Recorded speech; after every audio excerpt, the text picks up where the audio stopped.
Welcome everybody to day number 1 of the EMS Leadership Summit and our daily debrief. My name is Robbie McHugh. And I'm Lisa Geruzzi, and we are so excited to have you here at the end of day one, at least the end of our day one. The presentations, the sessions will be available until 8 a.m. tomorrow morning, but it is the time when we are fortunate enough to invite our speakers from today's lineup to come and join us live and answer your questions. Absolutely, and we're excited to have some of our speakers from today in the green room. But first, we just wanted to go over, day number 1 is here. We wanted to go over some of our virtual exhibit hall booths and just explain to people that maybe aren't familiar how they can go ahead and get signed in, watch the sessions. These sessions are free and available for the next actually until 8 a.m. Eastern. And you can visit emsleadershipsummit.com/exhibit, and you can navigate through our vendor booths that are thank our different sponsors. And if you go to booth number 1, our little conference hall here, you can access the free sessions here, or you can upgrade for an all access pass. So if you don't have time to fit all of these sessions in one day, it's a minimal fee that you can upgrade to get lifetime access to an entire leadership library for yourself, and as well as some NEMSMA approved continuing education credits. Yeah, and for those of you watching on socials, please feel free to comment and at any time let us know where you are watching from. And if you have questions for our panel, in a little while, we'll be taking questions. I want to thank Martin at Fire Rescue TV. He has us live streaming and simulcasting across the Fire Rescue TV network, digital signage across over 500 fire and EMS stations. So it's always great to have the Fire Rescue TV brand here supporting us, as well as the folks over at Lexipol and EMS One. I think we're simulcasting, taking over their Facebook page with about 350,000 followers, as well as the High Performance EMS group. So really excited to have a bunch of media partners here as we get to thank our different sponsors. This week, Lisa, we've got a lunch and learn. We've got 2 lunch and learns live. So folks, you can attend for the first 100 people who register and attend. You can attend one of these or both of these lunch and learn events. We have Thursday at 1 p.m. Eastern with Dr. Clayton Kazan, the medical director of the LA County Fire Department, talking about the changes to DEA regulations. And that lunch is going to be sponsored by BD. And for the first 100 people who register and attend, it's going to be a $20 Grubhub gift voucher that you'll get. So we thank our friends at the Pyxis MedBank by BD. And then on Friday, we have our friends at VR Patients sponsoring a lunch and learn, talking about how they're creating a platform where you can do AI-based simulation, and your providers, even with just a web browser, can interact with these AI patients. And it's pretty neat what they're doing with these cases, because those AI patients actually will respond based on your tone, your provider's tone. Can they de-escalate the situation? So it's pretty innovative, and we're going to get a preview of their platform. And they call it Beyond the Mannequins, and how AI is transforming EMS training. It doesn't have to be expensive mannequins. It can be a web browser. And if you can put together a PowerPoint, you can learn how to take one of their scenarios and modify it for your situation and your calls. And the video they have in their booth is really cool, because I wanted to get a sense of it, and it was really cool to watch that video and just see, this brief introduction into the world of these AI patients, and really interesting. How they're able to simulate so much with, like you said, a web browser. Yeah, whether it's web or a $300 pair of VR glasses.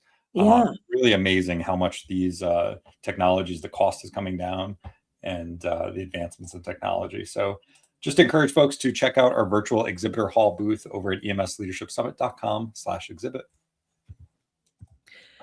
Yeah, and we'll, throughout our daily debrief, we'll be going back and highlighting various booths, Ninth Brain, AIM, um, NEMSMA, all the folks who are really making this summit possible.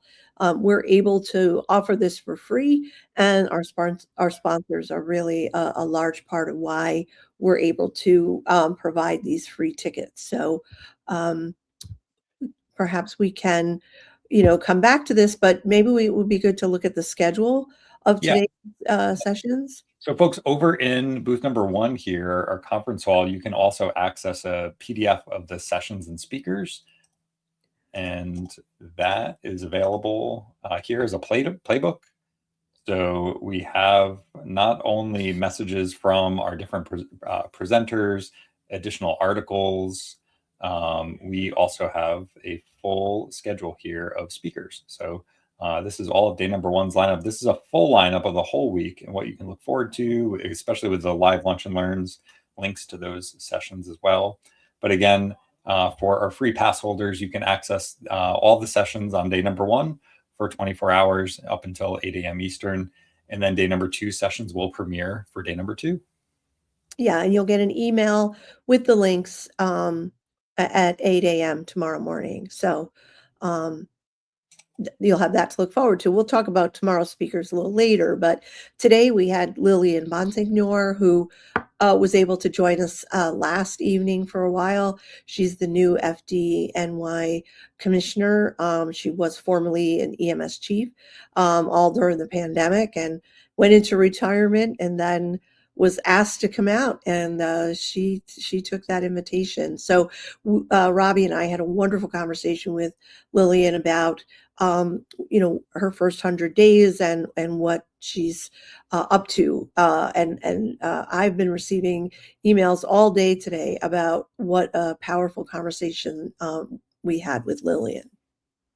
We've got Asbel Montez, who's always a pleasure to watch in his presentations and the message he's delivering. He recently came out with a new book, so we're really excited for him to talk with our group and record a session on leadership. We have Scott Moore, always a favorite. Scott has been with us at least 6 of the last 7 summits, and he's talking about a message of hope, and it can be how it could be a leader's best tool. And that in particular, I just love when he dives into the statistics of Gallup research, employee engagement, and he definitely has his fingers on the pulse of the EMS community in dealing with so many different organizations in his new law firm. So we appreciate Scott, and Scott's in the green room, so we're going to bring him on shortly. We also had Ray Barashansky recording a session. Him and I had a conversation, and he gave a keynote about the SWOT tools, strengths, weaknesses, opportunities, and threats, which is usually looked at from a systems perspective. And this is how you can turn that lens inwards and use that for your own personal development. So Ray is always masterful in his presentations, and we appreciate him putting that session together for us.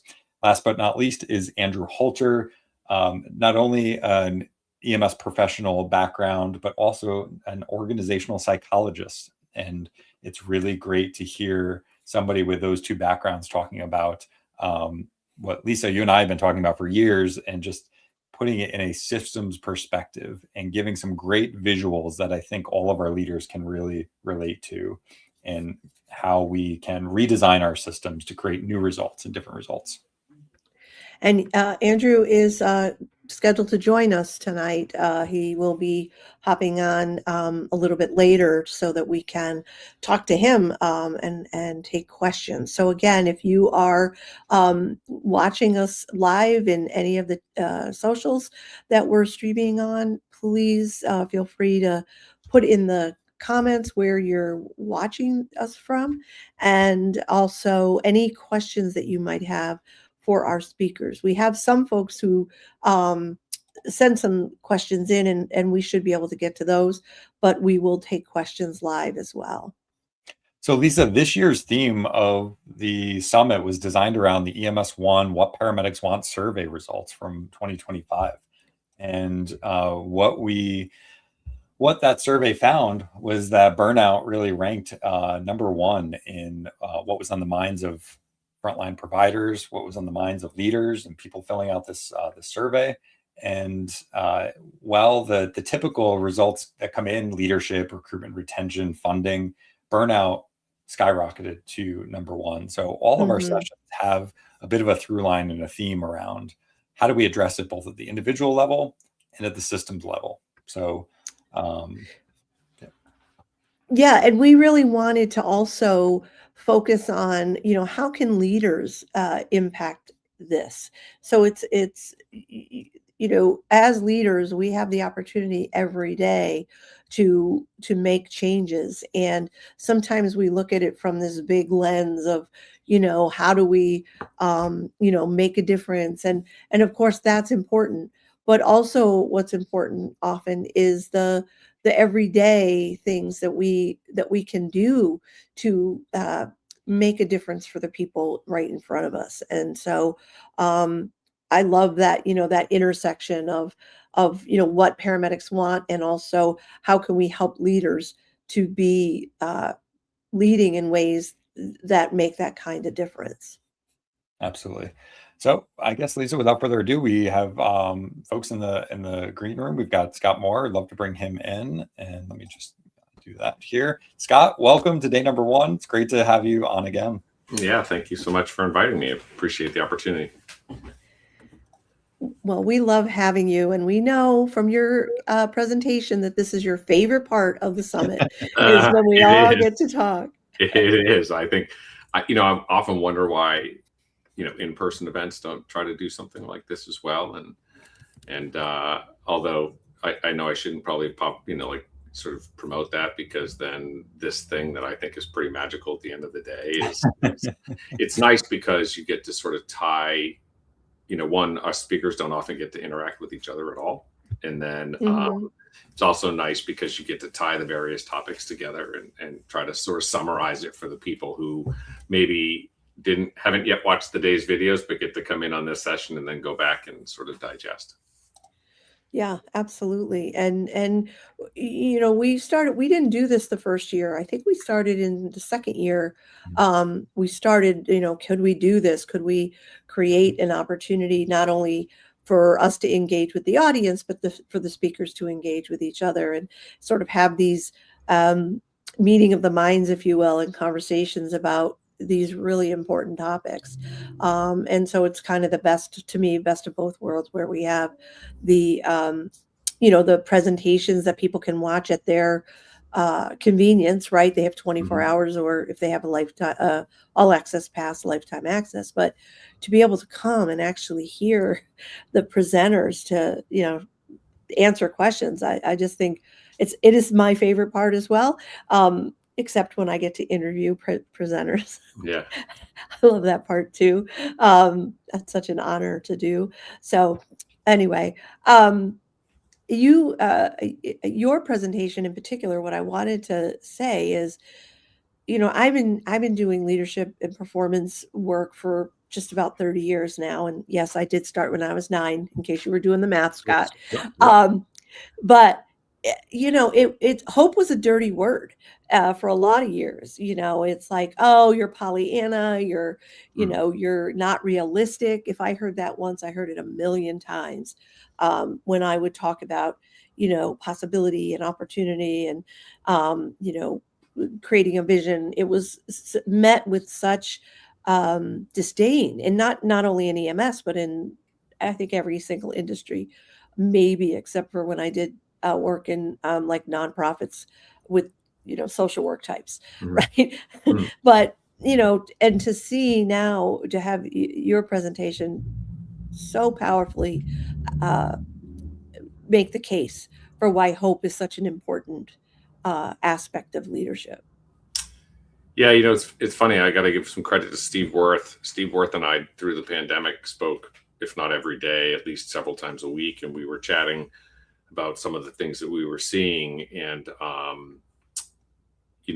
I said, I feel like the one thing that's missing from a lot of people in leadership roles these days, I think it's implicit in the fact that we're still here, right? But it's not being articulated in a way that, or being communicated to the team is this concept of hope. And, I said, how about hope, leadership's new 4-letter word? Because I do think there is a piece of that, right? That, you don't want to, when someone says, oh my God, am I going to die? You don't want to say, no, you're not going to, you don't want, I think from my perspective, I've seen a lot of leaders who act like they got sentenced to hard time, or, I say that people are watching you. And so you need to look like you're enjoying what you're doing. And I know that can be hard sometimes, but it's not their baggage to carry. And so, this, I think, back to the Saving Private Ryan movie where he says you complain up, not down. And that for me was, it was really, I first put this presentation together back, 2023, I think 2024 maybe. And, it was just, I think there's a lot of leadership fatigue. And often I would hear owners of companies go, we got to get the employees that feedback. And they'd be giving the supervisors a hard time. And I'm like, they're employees too. And, you need to they can't fill anybody else's bucket up if theirs is empty. And so that was sort of where it came from. And I started digging in around research, and there's a ton of research around this and the power of hope. And so, I appreciate you letting me bring it. I got to do it at the XI conference for the group PWW, who were amazing. And I know we're technically competing law firms, but I'll say I don't feel like we compete because we all work together so well. But it was one of those presentations that I wanted an opportunity to do again. So I was really grateful for you guys for saying it would resonate. And Scott, I was thrilled when we sat down in Arlington and we got a chance to talk for at least a little bit of time, and to talk a little bit about that message of hope and making hope happen. Yeah. The research of Shane Lopez and these other psychologists that making hope happen. Yeah, you got it. just got it from your recommendation, and I've not yet digested because I just finished another one. But but what you presented, just the breadth of research, and I think it was Shane Lopez's mentor was mentioned in your presentation. Oh, so I could really see the connections of like the potential and the tools that leaders have in order to paint that picture of what the future could look like. And I really liked how you, to Lisa's point, differentiated between like wishful thinking or kind of that Pollyannish thinking and an actual hope. And it just became so much more tangible and as a tool that people can use. No, I appreciate that. I mean, I think, there is this tendency when you see, and I know one of the biggest themes that we saw in some of the feedback that you got were around recruitment and retention. And I think, I've got my daughter, my oldest just became an EMT this past August, and my youngest is graduating from high school, but will be taking the EMT test because she took the class during her senior year. And I was really careful with them because, 30 years I actively worked on a truck. And, when people would say you'd save lives, I always feel super uncomfortable because I'm like, I don't know, but some of the best opportunities that I've had in my life, most of the most enriching things that have occurred in my life have been through interactions with patients. I transported a patient who was one of the lone survivors to the huge nightclub fire back in Boston, the Coconut Grove fire. Right. I just happened to be chatting with him, and he tells me about how he got out of, he was like one of the few people who got out. I transported my first grade teacher, and I didn't recognize her. And I said, what did you do when you used to work? She said, you don't recognize me, Scott Moore? And I went, and, I remember, I just, it's those things that part of how, when I proposed to my wife, I was transporting a woman who I had made a book. And back before, you could send it to Shutterfly, you had to flatbed scanner. And I just said, I was going to put it in a 3-ring binder. And she goes, I used to work at the Acme bookbinding company in Somerville. And I was like, wait a minute. And she literally was able to get this gold embossed fabric covered book put together. And it actually changed everything about the proposal. And so it's just, it's one of those things that I'd say for every tough call I had, which is, for us, is sort of an interesting, competing interest of getting to do skill that you really have wanted to do, but also feeling horrible for what's happened for folks. I've had one of these events that has been trajectory changing for me, that have allowed me to say, what this job does is allows you to bring people the best of what humanity has to offer.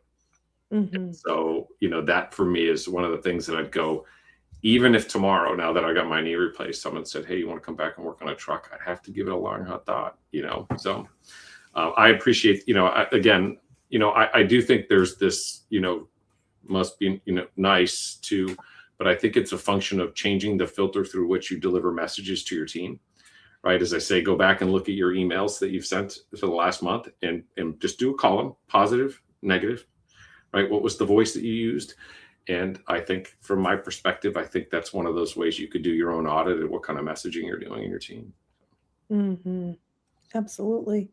Absolutely. And I love how you say about the lens, because for me, that's everything, right? Because, the world is the world, but it's how you see the world, right? And I'm not saying like, positive thinking or that kind of thing, but I'm really saying the interpretations that we bring, the slant that we put on it. There's this lens that we carry, and most of us don't know we have it, and if we do, we're not responsible for it in terms of it. We speak it as if it's truth, rather than, no, that's the lens I see the world through, given what looks true to me from my past, not about the future.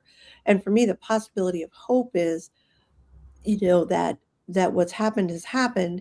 It's not to say you throw it all out, but you don't bring it like I think, Robbie, you said last night, driving, looking in the rearview mirror, right? It's recognizing that you're moving forward, and that there's always a possibility of something new, innovative. Nobody knows what the future is, right? And so for me, there's nothing more realistic than hope. Well, and one last comment I'll make is there's research out of Harvard about happiness. And I know happiness sounds like a fluffy topic, but they say that, 10% of long-term happiness is associated with the external world and 90% associated with how you receive it, right? And Sean Aker does this great presentation. You can see it on TEDx about the happiness advantage, and this idea that if you just shift, it's sort of like the screensaver, right? The old screensavers used to protect the screen from getting that image burnt in it that you had to work hard to see through. I think, I think this is one of those things where I'd say, shift the lens a little bit. It becomes like an Escher painting, right? And you can see an entirely different reality. And, as I mentioned in the presentation, one of the medics that I work with who got the Star of Life, right? When I framed for him, I said, Vic, I looked in just our electronic records. You've touched the lives of over 10,000 people. And he literally was like, I'm sorry, how many? And that to me is one of the things that I'd say, like, start really framing. And I know I listened to Dr. Holzer's presentation talking about like, holdovers and what that does for folks. And I'd say, look, these are numbers you can know, right? As I said in one of the sessions I think we did a couple of years ago, we say like, the data is there, and the more data you use, the better, it's like light bulbs. And so the better you can see what's going on around you. And if you really want to know it, you can say like, look, 90% of our people got out on time last month. And of the 10% that got out late, 90% of them got out within 15 minutes of shift end time, right? Because we know this is what you happen to do so that you can live, not the other way around. So, I think, again, there's a lot on leaders' plates. I'm a consultant, so I don't actually have to prove anything. Right. You just have to be 50 miles away from wherever it is you live, so people don't think you're full of crap. What I'd say is, but these are the things that, as I've talked to groups who have made that really subtle shift, it's had and paid long-term dividends. So. Yeah. Yeah. And, as Robbie has said many times during our trainings, nobody wants to join a sinking ship, right? So, when you talk about recruitment and retention, and the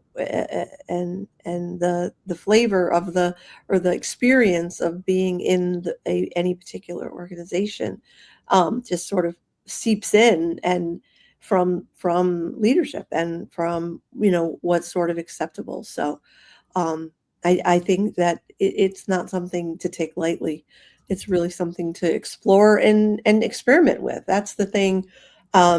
I like about, new ideas. It's like, okay, well, let's experiment, right? We don't have to say forever, but what if we just, one of my coaches said to me once, what if we were just 5%? If you were just 5% more, confident, or 5%, Yep. you have to be 100%, right? You can be 3 to 5% more more hopeful, and see what happens. Yeah, it's trajectory changing, right? And I go back to, Dr. Holter's session was fabulous. And I think it's, looking, Montez Asbel, I think, has changed more for me in the last 2 years than in the other 15 that I've known him. I did read his book. I digested it in 3 days, which it has to usually have a lot of pictures and big words, big letter, big font. But I digested that book very quickly, and it's a very positive message about, shifting. And I watched the change occur for him, over the years of his different approach and the way that he views the world. And Dr. Holter talked about this in the session about, burnout's it's like not a people problem, right? In the sense of it's a systems problem. And Yes.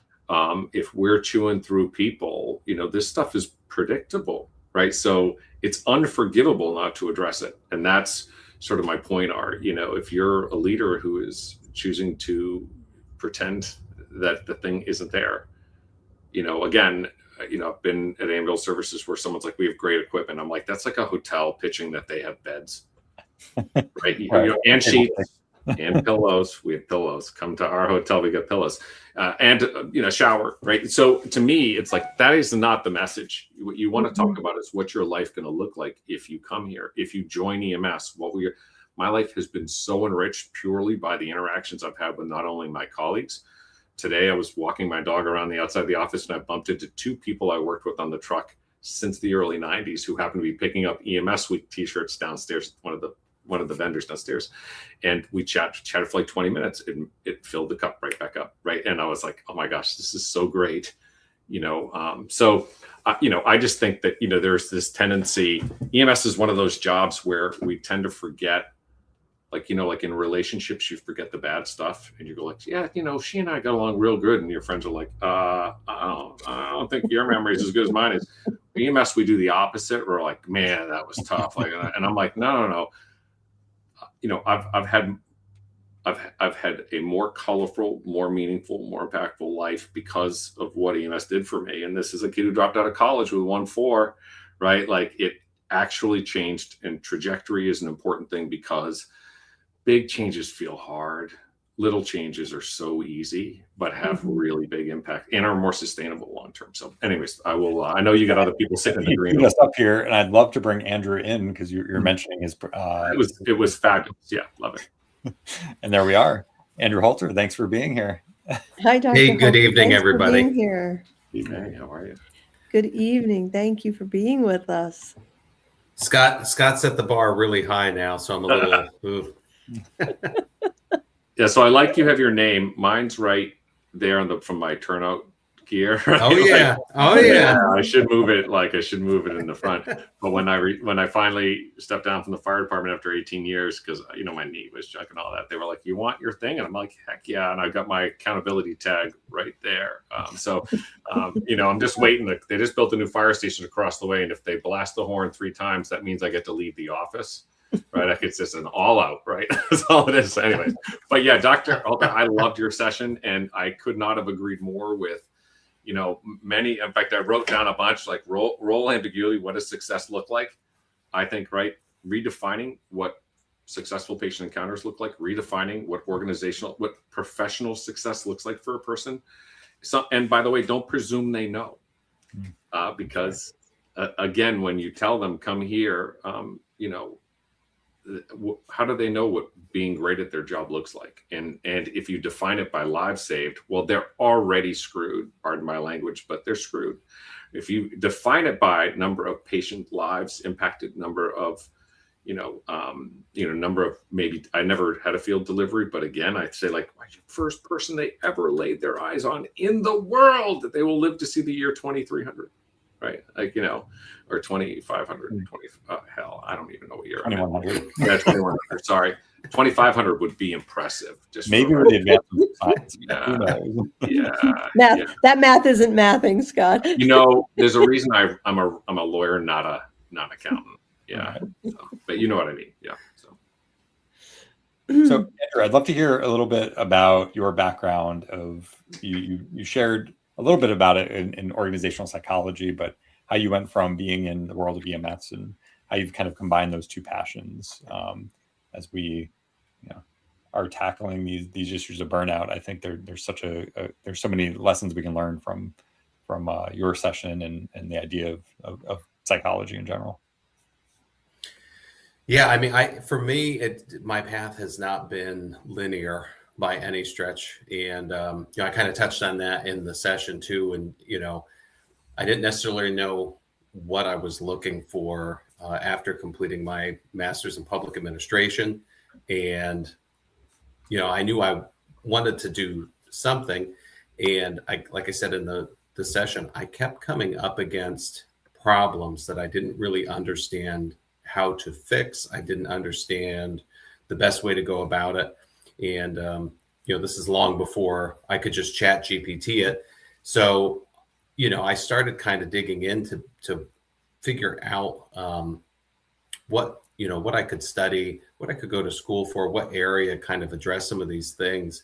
And, I kind of stumbled into this realm of industrial and organizational psychology and some of the research that was in it, some of the answers it could provide.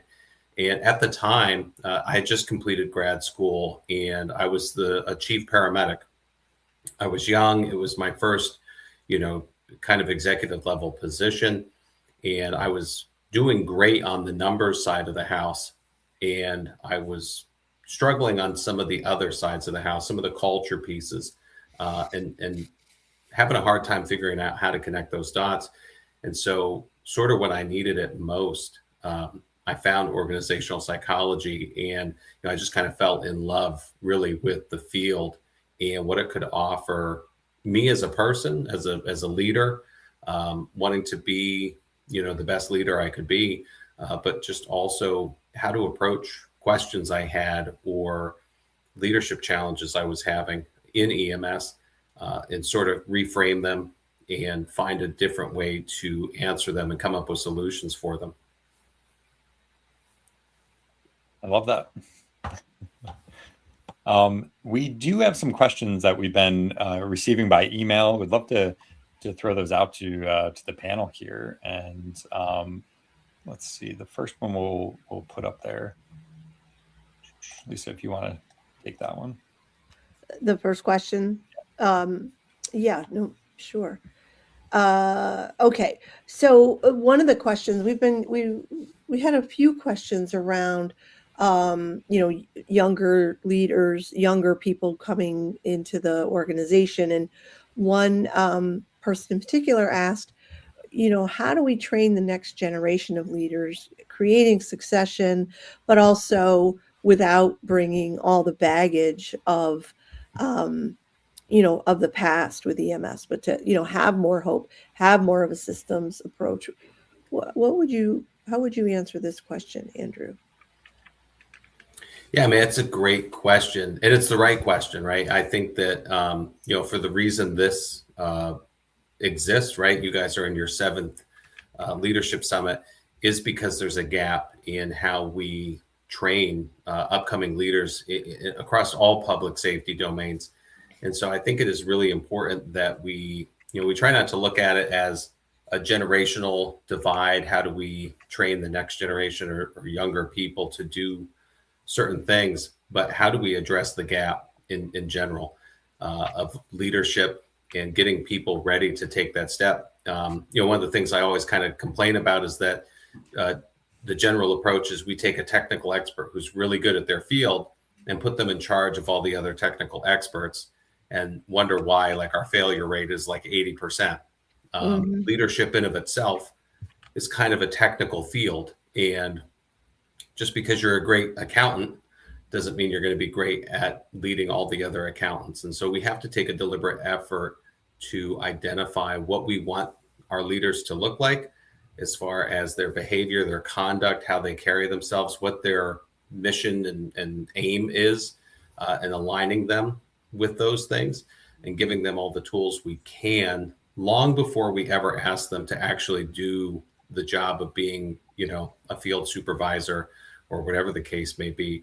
We don't want to set people up for failure. So if there's ways that we can kind of build those roads early, let people get exposure to it, I think that that's the best way that we can help grow a new generation of leaders.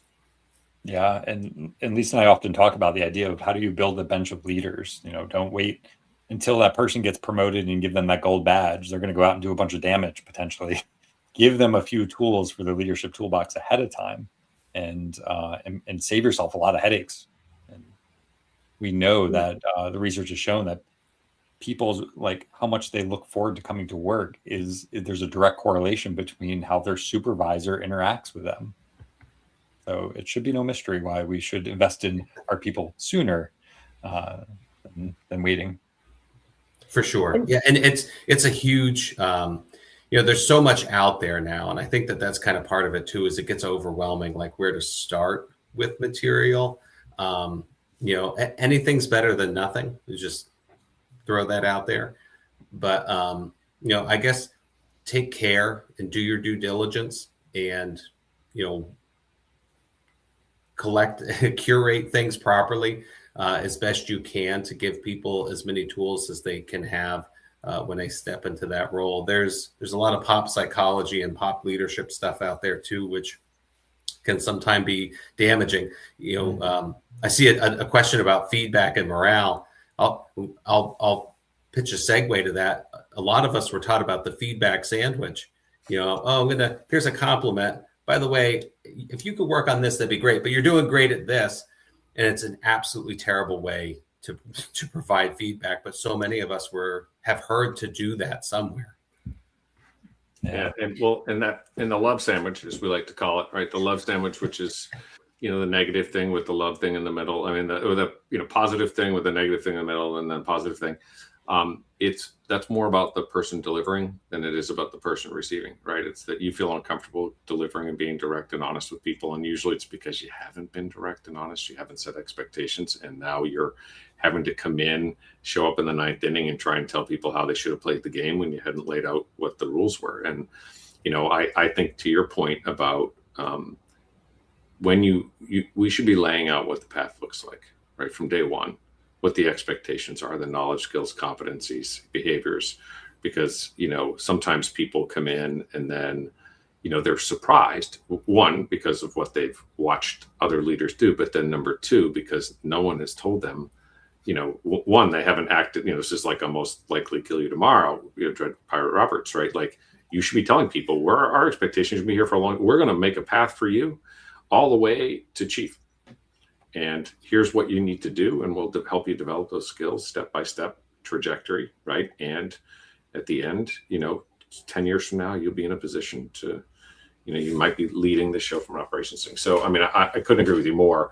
And I do think that there is this tendency to expect people know what the road is, and I think that's wholly unreasonable. Well, I have to say too, I think one of the things that's really stepped over all the time is communication as a skill, because you can never start teaching people that. There's like too early, right, for that. Like, how we communicate here, like how we deal with problems, how we deal with things that go great, like, so that there's this culture of, to your point, Scott, of creating these relationships based on honest, direct, conversations. Like, we build a relationship through communication. You don't build a relationship through anything else. How else do you build a relationship except for communication? How do you lead without communication, right? So it's just, for me, such a to the person's question about how do we train the next generation is, I think we have to start with what are we communicating? How are we communicating? What are our agreements? How do you coaching them on how to handle a challenging situation, or coaching them how to connect with a patient or how to connect with a colleague. Like, those are the kinds of things I think that you start with, that then build to everything else that, because people have that ability, and then they know if they make a mistake, they know how to clean it up. I think that's one of the biggest things is people, they're so afraid of saying it wrong, doing it wrong. They wait. Like, I love that analogy of waiting till the ninth inning and then being like, oh, here's how you should have played the game. Like, thanks, right? Like, no help here, right? So I'm very passionate about communication because I just think it gets stepped over and bypassed in ways that just, it's like the simplest thing to start with. Yeah, one thing I'd say is my daughters communicate totally different than I was raised to communicate, right? I will call my daughter and she'll send me to voicemail and send a message that says, "What's up?" through text. And I'll be like, "I want to talk to you." And which I can see her go like, oh, right? And it's not that, it's just, again, this is my law partner, Brian, who, had run his own. Brian went to Penn and Columbia Law School, right? Like both Ivy League. He's one of the smartest guys I ever met, but he had an AOL email address. And I jokingly say it should have been thebritishrecoming.com. And so I think there's, I said, Brian, we must get rid of your AOL email address. And he's like, why? And I said, because nothing says this isn't your parents' email like AOL email address. So I think, again, recognizing that, that it's not that they've changed, it's that we haven't. And while I'm not advocating for communication through mobile device or technology, it might be talking to them about why that's the most, the most effective, why they feel that's the best mechanism for communicating, and then suggest what an alternative might look like, right? And saying like, here's why we think this is a better strategy, because tone gets lost sometimes. So I just think recognizing that it's, again, this generation, and I'm sounding like an old person, which I kind of am. I think it's understanding that you go to war with the army you have, right? Not the one you wish you had. And I think you have to meet them where they are if you want to resonate with them. And then if you want it, and it's about influence, to the doctor's point about, about influencing change at your organization. If you want to influence change, you can't do that by demanding it. You have to do that by planning for them, showing you got their best interest in mind. I know during a session you said 5 to 1. I had heard the ratio of positive and negative feedback is 6 to 1 through, I think it was Gallup. Again, there's an easy way to figure out if you're doing that. Back to the data point. Go into your personnel records and just tell me how many data boys or data girls that you have versus how many corrective actions do you have. And I'm going to tell you, which one, what lens you view your organization through based upon what you see in those records. And, and as a former HR person, and I say still HR person, but a former HR director, we manage by exception. And I think it's just as easy to presume good intent and manage by, exception and just, really good work. I think I made a word up. And I think that's something that is wholly possible and frankly would yield a way better result. Well, Scott, the Gallup organization also points to the numbers in employee engagement and showing like you've got the top maybe 15%. Those are your highly engaged folks. You've got the bottom, 15% that are what they refer to them as cave dwellers, consistently against virtually everything. And then you got the people in the middle. They say it's anywhere from 70 to 50% of people in the middle that could get pulled in either direction based on where you focus your attention on. At least that's what Gallup says, that if you're constantly focused on that squeaky wheel on that bottom 15% of your organization, that people are going to pay attention to where you're putting your energy and where you're focusing your efforts. Or are you focusing the high performers? Are you highlighting and giving them some oxygen? It's kind of like wellness plans, right? The only people who join wellness plans are people who are fit, right? So your top 15%, I think you need to recognize, but frankly, they're going to always overachieve. And I'm not saying you ignore them. I'm just saying your efforts are not as well spent there as they might be. The bottom 20%, the people rowing in the actual opposite direction, those people are the ones that, like, when everybody does an all in favor, they just say no. They don't even know what the heck you're talking about, right? And I heard Aaron Reiner, who does a bunch around leadership as well, said, you know what, if you're focusing 80% of your time on that 20% who's really, really challenged, just fire them and focus 100% of your time on everyone else. And I, as an HR person, was like, whoa, wait a minute. But the reality is, it's kind of like your blood pressure, or, you're only going to influence it through modification, through behavior change just a little bit. So if you got someone who's 80% great, wouldn't you rather take the 10% influence you're going to have and make them 90% great? Or, you know what I mean? Like, in other words, it's just a better use of what our limited resources. I think we talked about this once before. The only research I could find around employee engagement and the interaction between supervisors and employees and the people they manage was the average was 6 to 8% of coaching time, which is why any person becomes a leader, is to coach and mentor. If you're only spending 6 to 8% of your time coaching and mentoring, which is the number one, it's kind of like in EMS, that promise of doing the major trauma, or I say what percentage of time are people really doing clinical medicine, not to be, it's like 15% at best, right? And again, if there's 85% that has nothing to really do with clinical medicine, it's just in the periphery, shouldn't we be focusing more of our effort there? And so I look at it and go, hey, we should be focusing more of our time on how to meet your folks where they are, connect with them on a level that goes beyond just merely saying, hi, how are you? Teaching them how to provide feedback in a way that drives performance, that drives recruitment, right? Not doing stuff like sending emails to your people after hours. We've had this discussion before, that you need people's family on your side. And if your leadership team is getting emails from you at 10 o'clock at night or at 7 o'clock at night while they're at the dinner table, shame on you. And I know you go 24/7, 365. Yep, I understand it. But the fact of the matter is, when they're off duty, respect that. And just so you know, the people who work nights, they work nights because they don't like you, right? They don't want to see you. They work weekends because they really don't like you.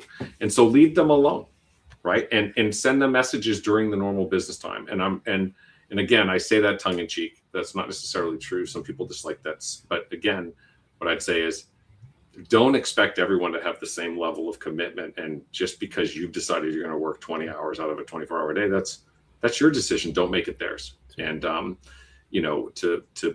be present at every one of your manager's dinner tables is not something that's helping you. I promise you that. So, Andrew, this goes back to like this concern that somebody wrote in about keeping crews motivated, and their retention would be the biggest struggle that they're facing. We've often talked about organizations like they have a revolving door, right? People are coming in as quickly as they're going out. They're burning out their mid-level managers, and they're training people, constantly struggling to train people to that entry level, not even meant to mention like clinical excellence. Any thoughts and ideas about like strategies, tactics to the motivation aspect of crews and trying to keep it up? I think the point was made earlier about the sort of cynicism that is very present in EMS, and I like the way it was phrased about being able to talk about the impact and measure that and those kinds of things. I think a lot of agencies, EMS or otherwise, we're so busy in the work, and our managers and leaders are so busy in the work and task oriented that we are only doing that 6 to 8% on person to person coaching. And so we're leaving out, especially from a managerial level, we're leaving out the single most important part of our job. What else are we doing? Are we helping restock trucks or, doing QA, QI? I don't know. But if we're not having those individual conversations, if we're not setting the tone on the, whether it's the apparatus bay floor or wherever, that's really the place we have to focus more attention to. In my time in EMS and in the fire service, that was the part that was missing more for me in my work now than I've seen anywhere else.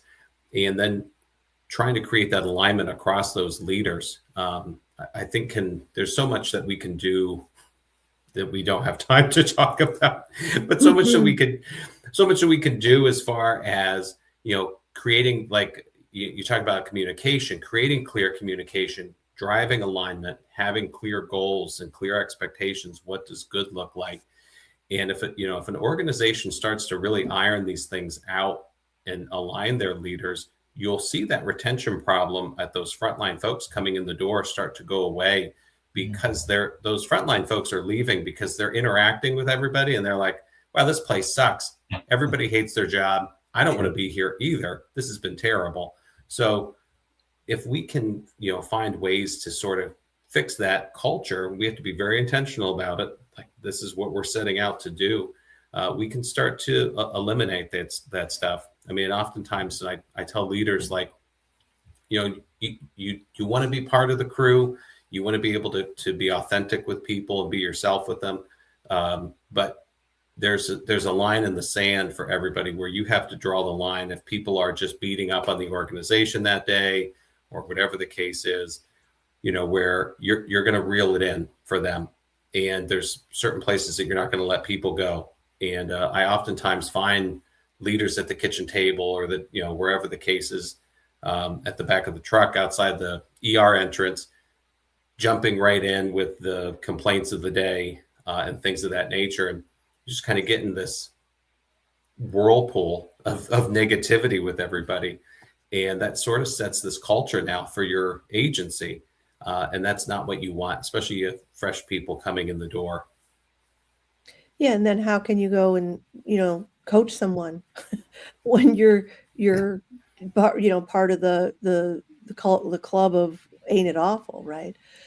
And one of the questions I have about that amount of time that leaders are spending, because I've seen that number, not just in EMS, but in other places where they say, we don't have time. And really what it boils down to is they don't know how, because it's uncomfortable, right? There's a learning curve to getting good at coaching or mentoring people. We aren't, thrust into these leadership positions and fully comfortable with all aspects of it. And so in my experience, people tend to keep doing what they feel most comfortable with or feel further down the learning curve. So if it's, the kinds of conversations that they can consider easy, they'll keep having those. But the conversations that feel more uncomfortable, they aren't trained in how to have them. So I think that it's really helpful to recognize that sometimes you just suck at something, right? If you're a paramedic or an EMT and you see, I'm not that great at this, I don't know, intubating someone. So you practice and you get better, and you practice, you get better. You take a class or you go to somebody, but that's not how it is a lot of times in leadership. If people see like, I suck at this coaching thing, or I suck at this, giving direct feedback, what do? Most of the time, they don't know where to go to get help, or they don't think it's helpable. I guess I'm just the kind of person who's not good at that. And that's the thing that I'd like to pierce, and our hope in, this academy, in this summit and in all of our training programs, is to really pierce through that idea that you're like an object with properties. As a leader, you're not. You're a verb, right? Leadership is a verb. You're responsive to what's happening, and you can get better at these things. And once you see that, this is just where I am on the learning curve, and I want to get there, what are the ways that I can learn more? Yeah, for sure. And not all training is created equal. But leadership is definitely a skill that can be built, and even feedback. And, it might feel kind of corny, but literally doing like a simulation of giving feedback shows a statistically significant result in increasing the person's efficacy, so they feel stronger about their ability to do it in the future by having practiced it in some type of simulation, just like we do everything in a simulation at EMS before we're doing it in the field. And so there are very simple ways for us to kind of practice and build these skills. Like I said before, we just have to be very deliberate about the fact that, like, we want people to get better at feedback. We're going to do a session on how to deliver feedback, and then everyone's going to practice it. It can be done. And This is, Scott, this is exactly what you've worked on before, right? The supervisor sim lab. Yeah. One of the things I ran into, and we started with an investigations sim lab because, it sort of, I would get these reports back from supervisors around complaints around harassment or whatever. what I realized was we were telling people to go off and conduct an investigation, and frankly, they were thinking about like, SVU or Law and Order, and no one ever got. In fact, in our class, I actually spent one like 3-hour day one day making that graphic of EMS supervisor sim lab, including that chung right, which I'm sure I'll get pinged from a legal perspective. My wife said, "Does 3 hours? What were you doing all day?" I said, "I was working on this thing. It'll be really cool for the sim lab." And she goes, "Yeah, it doesn't feel like it lasted like 8 seconds." She goes, "I feel like it was a good use of 3 hours." I'm like, I mean, I think I crushed it. And, but no, so this comes down to, again, right. We don't expect people to be good at intubations. We don't expect them to be great at IVs. Although most people now have abandoned the IV and they're just IOing everyone. But, I do think that it's just like anything else. You have to practice. It has to become somewhat reflexive. And I agree with you, Doc, that, it's always easy to give, I think I find it very easy to give positive feedback. I do think you do need to stretch those muscles and get used to what's it like having difficult conversations. And I also think, though, the best way to do that is, as the leader, you should be inviting the people who report to you to say, okay, what do you need less of from me? What could I be doing better for you? How could I support you? In other words, invite that critical feedback and I say to people, constructive criticism, always welcome. Stops being constructive, stops being welcome, right? Because that's just bitching. And so from my perspective, it's invite people to say, okay, hey, what do you need more of from me? And what do you need less of from me? And focus more on the less of, because as they become more comfortable, even talking to the person, like when they give you some, like, I need you to be less supportive, go like, all right, that's nonsense. Give me something real that like I need to do less of. And maybe it is the stop emailing me at 5 p.m, or 6 p.m. or 10, whatever the time is. And I think inviting that back, the best way for people to receive feedback is to first be is if you say, how am I doing? Yeah. Right. Because, and also saying, is this a good time? Right. Because I do think you need to be gracious. That goes back to, as Belmontes' comment about, right, that when you're in charge, first of all, you never have to be mean. You never have to raise your voice. You never have to, when you're in charge, right? So you actually only ever have to be nice, because nice is a far better effective tool than being angry, mean, or raising your voice. So I think it is coming back to ask for, hey, what can I do better?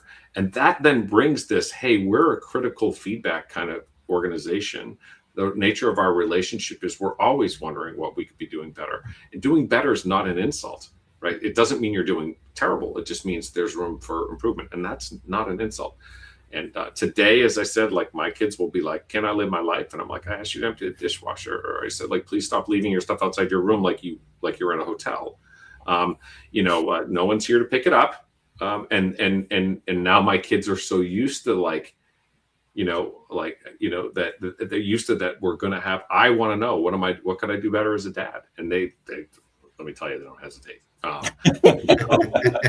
Also realizing, right, one of the problems we have in EMS, and this is me, I've been going to therapy now for a couple of years, where ADHD, we have a problem with emotional regulation. What happens, we get super hot, we say something we don't mean, 10 seconds later, we feel better, we go back to try and undo that thing, too late, can't be undone, people are still angry.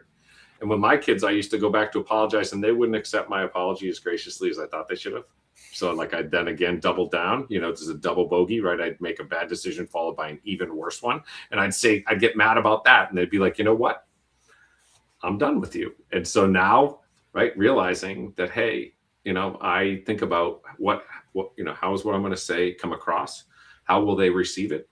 And how will I feel after I've had that? I want to feel good even when delivering critical feedback. Yeah. Right. Because it's geared towards helping someone get better at what they're doing. So, but sometimes it's easier said than done. And I know there's a lot of things on a lot of people's plates, but this is the one thing you have to have time for. Because if it's that sort of saying that I use, if you can't afford a professional, see what an amateur costs you. And I think this is one of those areas that I go, look, man, you don't have to invest the time, but just see what not investing the time actually ends up costing you. So, absolutely. Well, we are at the top of the hour, and I want to thank you both for being here. I want to thank you for recording and putting these sessions together. There were definitely high points of our day. Folks can access these sessions until 8 o'clock tomorrow. And then we're going to have day number 2 sessions premiering final thoughts, I guess, as we wrap up for the summit this year and the daily debrief today. I guess, Andrew, if you want to give us some final thoughts or message for folks that may be watching. Yeah, I mean, Scott just had a great one, so I'm going to steal his and, maybe sprinkle in some stuff with it. But that's a great way to start. And if you're a leader in an organization and you want to change culture, it starts with you, and having those types of conversations. What can I do better? You're not only being the leader that people need, but you're showing them, that it's a two-way street. It's okay to give feedback. It's okay to receive feedback. Leadership is definitely a journey. You're not going to get it right 100% of the time. Don't be too hard on yourself. But, and it's okay, I think, to tell people sometimes too, like, this is a difficult thing for me. This is a difficult conversation. This might be awkward, but I have to talk to you about this. It's okay to name those things and kind of be human with people when you're having these tough conversations. But, to Scott's point, these are the things that really have to happen if you're going to start to change behavior and change kind of the course of where your organization is going. Absolutely. And I feel like that saying comes to mind. It's progress over perfection, right? Nobody wants perfection. And just if we could just be a little bit better each day, we'd be better in the long run. So, Andrew, thank you. And Scott? Yeah, just quickly, I'll say, one, for those who have registered attending this, I think when you tell your team that you're working on professional development, that you're working on leadership development, right? When you sign on, and my wife, when she was writing her medical school, she was an EMT and went to medical school, and in her essay, I stole it. It said, medicine is a lifelong commitment to learning. And I feel like leadership is a lifelong commitment to learning, right? So when you show your folks that you're developing your own skill, and those who are attending, oftentimes I look out at conference sessions and I'm like, I love everybody that's here. I'm grateful for them, but these aren't the people that should be here. And so what I'd say is, if you are not forwarding this to every single person in your organization and giving them an opportunity to at least know that this exists and it's out there, I think that's a missed opportunity. And this is wholly accessible to everyone and at a rate that's super affordable. And I think this is that you're telling people we're a learning organization. I'm a learning leader. And I am always open to improvement and development and evolution. So again, I can't thank you guys enough. I know I sort of beat the drum for this event, but I think it's one of those things where I go, gosh, I've learned more in the last 10 years on my own outside of the stuff that I'm still paying for than I've learned at any other time combined in my career. And so I think what you guys are doing is just remarkable and appreciated, because I've watched all the sessions. I'm looking forward to tomorrow's sessions, and I'm just grateful to all of you, and Dr. Holter for your session too. It was fabulous. Well, thank you both. Scott, I always appreciate your energy, your enthusiasm, and your passion for these topics and your conversation. Andrew, thanks again for joining us. We appreciate you both, and we will see you guys around. Thanks for being here. Thank you. Thank you guys so much. Really. Thank you. What a great panel. I love this. I Lisa, blinked and all the time was gone. Yeah, it's like, what happened? Already at the top of the hour. So folks, day number 1 sessions are live and available until 8 a.m. Eastern. And we will have more sessions on day number 2 here. But first, I just wanted to switch gears and thanks to one of our sponsors, emsleadershipsummit.com/exhibit. There are a lot of different abilities to interact with these different booths. Folks over at VR Patients are offering scheduling a one-on-one demo. If you are interested, you can fill out that form with either Corey Eways or Brandon Bodenheimer from VR Patients. They're hosting a live lunch and learn on Friday for the first 100 people who register and show up, a $20 Grubhub food voucher, thanks to them for sponsoring those. They've got some great peer-reviewed research on simulation and case studies of how paramedic programs and EMS organizations have used simulation-based training and the VR Patients platform to take challenging calls and difficult situations and craft them into a simulation that people can access on the web or with a simple $300 pair of VR glasses. It's really, really impressive. I said it last night when Nadine Levick gives her talk on EMS innovation and the hype cycle, and she focused on what the innovations with VR patients were years ago, and then they showed up. And so it's really, really neat to see the advancements that they've made. I want to thank the MedBank, Pyxis MedBank BD folks for talking about and bringing on Dr. Clayton Kazan this Thursday for a lunch and learn, talking about the changing DEA regulations in the states. And they are also offering a demo if you'd be interested in their ADC technology, automated dispensing cabinets. So there is information there about how other organizations have implemented their technology to help with medication management, whether it's controlled substances or regular supplies. I also like to highlight Ninth Brain, a returning sponsor. They've been a partner of ours for a few years now, and one of the things I really admire about them is how they have streamlined so many solutions. So for folks who feel like, you're all over the place, as all very busy people, as we all are, they have these what's the word I want? Programs that really can take a lot off your plate. And they also have an opportunity to meet with one of their staff, free consultation, no obligation. And they're a very good friend of the summit. So I highly recommend reaching out to them and learning more about how they can make your job easier.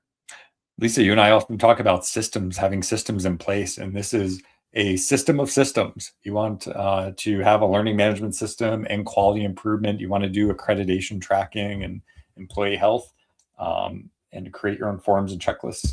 They have built a fantastic suite of tools for leaders, and we definitely appreciate Ninth Brain's support over the years and making, again, this summit available. Absolutely. Why reinvent the wheel? It's like they really got their stuff together. I'm going to call out here and give a shout out to the respondersafety.com. That's the Emergency Responder Safety Institute.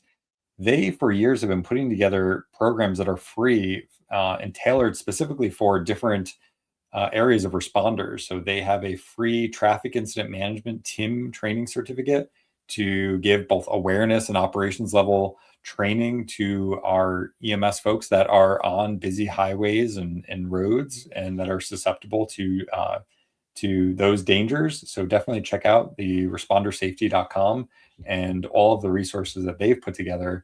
And they've been putting together over the years. They've got an entire landing page of resources for EMS for every level of training officer to supervisor to frontline person. Yeah. So shout out to them for that. And that's one thing I think is so crucial is, everybody being safe out there.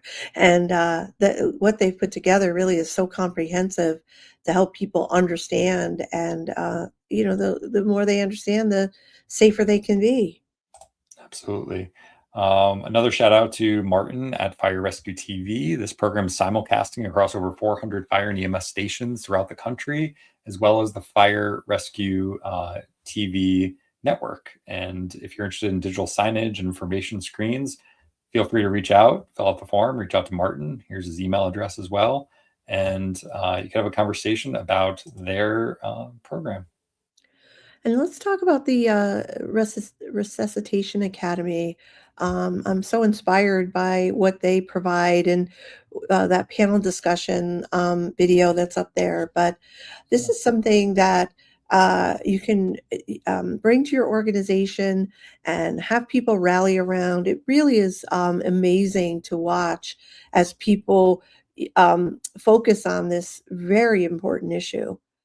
Absolutely. So both the Citizen CPR Foundation, which has a host of programs, one mainly being the Heart Safe Community designation that you could apply for, as well as the Resuscitation Academy out of Seattle, and they have lighthouse locations throughout the country, coming together on this panel that's freely available from a prior summit talking about challenging sudden death. And you can download these different PDFs that they put together, the 10 steps for improving survival from sudden cardiac arrest.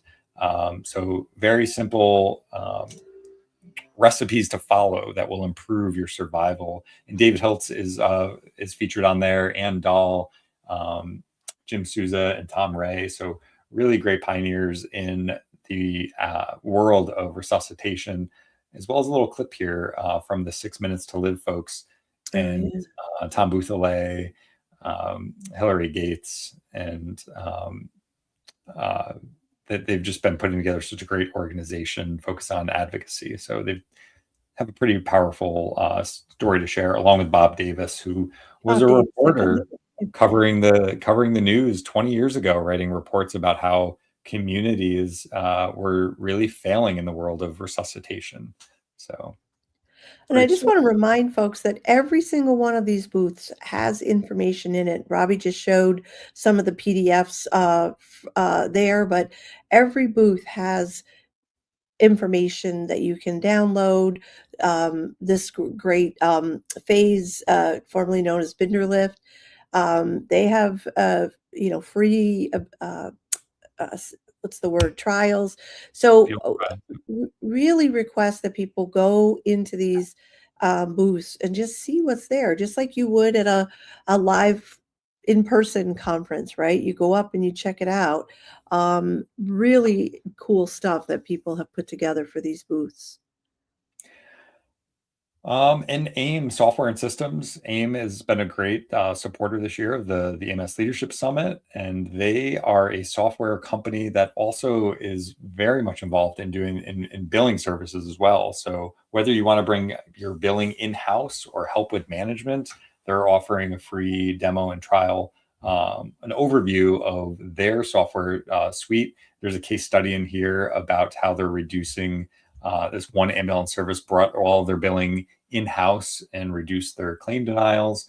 So AIM EMS Software and Services has information here that if you're interested in learning more about their billing software and solutions and EPCR and dispatch programs, they have several different suites of programs, but they're really passionate about the topic, which is great. Mm-hmm. Yeah, absolutely. And then there's our booth. We should at least let people see our booth. Absolutely. I always forget about our booth here. Our session is on Friday, and we're talking about communication and mastery of communication. But we have some information there on our communication courses, and we're offering a free assessment. It takes less than 3 minutes to fill out. And when you go there, when you go to that assessment, what it does is it's again, not to put anyone in a box or say this is who you are. It's just a guide to see your sort of tendency. And once you become aware of that, what happens is you start to see it. And then once you become aware of it, as we'll talk about during our program, now you have a choice. Before you're aware of it, there's no choice. It's just how you talk or just how you communicate. It's like a blind spot. So that assessment is free, and it's under 3 minutes to do. And you get a communication profile and a recommendation of what your next steps could be. So Lisa and I have put together our essential communication course.